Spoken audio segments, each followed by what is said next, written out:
మకర రాశి ఫలితములు. ఉత్తరాషాఢ నక్షత్రం 2, 3, 4 పాదాలు, శ్రవణ నక్షత్రం 1, 2, 3, 4 పాదాలు, ధనిష్ట 1, 2 పాదాలు. ధనిష్ట కదా, వీళ్ళకి నిష్ట కూడా ఎక్కువే.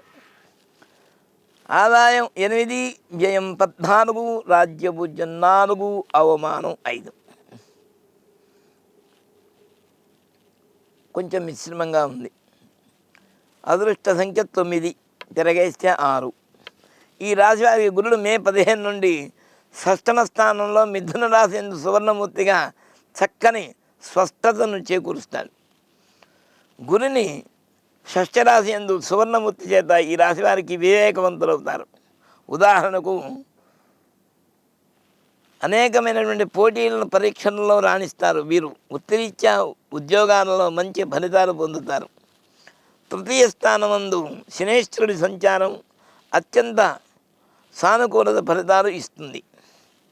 ఈ రాశి వారికి ద్వితీయ స్థానంలో సంచారం గతుడైన రాహు ప్రభావం వలన ప్రజలను ఆకట్టుకునే చాలా కార్యక్రమాలు చేస్తారు.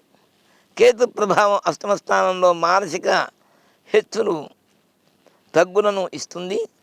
ఊహించిన ధనలాభం కలుగుతుంది.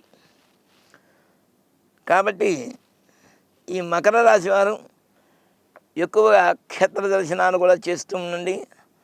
రాబోయే రోజుల్లో సరస్వతి పుష్కరాలు వస్తున్నాయి.